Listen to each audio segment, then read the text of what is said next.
আসসালামু আলাইকুম, শুভা ব্লগে সবাইকে স্বাগতম। আজকে আমি কাটোরার ডাটা রান্না করব। তার জন্য কড়াইতে তেল গরম দিয়েছি। এখানে সব মশলা আমি বেটে নিয়েছি। আদা, পেঁয়াজ, রসুন, সাদা ফল, সরিষা, সব মশলাগুলো আমি বেটে নিয়েছি। তেলটা গরম হয়ে গেছে, মশলাগুলো আমি কষিয়ে নেব, ভালো করে কষাই নেব।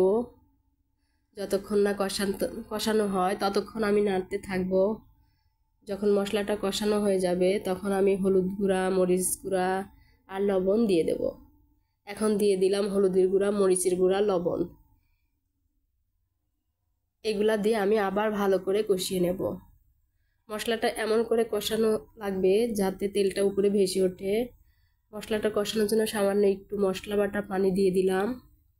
দেওয়ার পর ভালো করে কষিয়ে নেব। আমার মশলাটা প্রায় কষানো হয়ে গেছে, তেলটা ভেসে উঠেছে। এখন আমি ডাটাগুলা দিয়ে দিলাম, কাটোরার ডাটা। বাজার থেকে যে কাটোরার ডাটা আমরা কিনে নিয়ে আসি সেটা খেয়ে আমি বিচি আমার বাগানে ছিটাই দিয়েছিলাম। তার থেকে আমার বাগানে কাটোরার গাছ হয়েছিল, সেই কাটোরার ডাটা তুলে নিয়ে এসে আমি আজ রান্না করছি। এই কাটোরার ডাটাটা ভালো করে কষাতে হবে, অনেকক্ষণ ধরে কষাতে হবে। এটা সিদ্ধ হতে একটু সময় লাগে। আমি ডাটাটা কষিয়ে নিচ্ছি, ভালো করে কষিয়ে নিচ্ছি। যতক্ষণ না সিদ্ধ হয় ততক্ষণ আমি ভালো করে কষিয়ে নেব।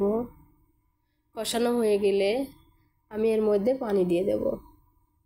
আমি ডাটাটা অনেকক্ষণ ধরে কষাই নিচ্ছি। এই ডাটাটা খেতে অনেক মজা লাগে, ভাত দিয়ে খেতে অনেক মজা লাগে। মাছ মাংসের চেয়ে এই ডাটা দিয়ে ভাত খাবেন, দেখবেন এক প্লেট ভাত খাওয়া হয়ে যাবে। আমি ডাটাটা কষানো হয়ে গেছে, আমি দিয়ে দিলাম পানি, পরিমাণ মতো পানি দিয়ে দিলাম। পানি দিয়ে ভালো করে নাড়াচাড়া করে মিশিয়ে দিচ্ছি।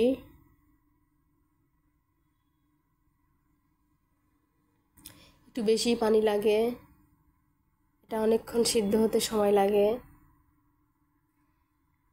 সিদ্ধ হওয়ার জন্য আমি ঢাকনা দিয়ে ঢেকে দিলাম। আমার ডাটার তরকারিটা উতলাই গেছে, ঢাকনাটা নামিয়ে নিলাম। দেখুন কি সুন্দর উতলাচ্ছে। এটাতে বেশি পানিও রাখবো না, আবার একদম শুকায়ও ফেলবো না।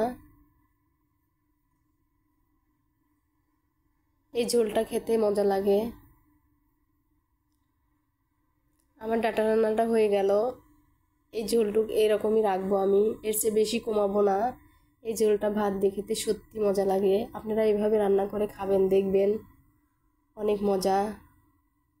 রান্নাটা হয়ে গেল, আমি উঠাই নিচ্ছি। দেখুন কত সুন্দর হয়েছে। আপনারা বাসায় একবার এইভাবে রান্না করে খেয়ে দেখবেন, সত্যি মজা। আমার ডাটাগুলো সিদ্ধও হয়ে গেছে। আপনারা সবাই ভালো থাকবেন, সুস্থ থাকবেন। আজকের মতো এই পর্যন্তই। আল্লাহ হাফেজ।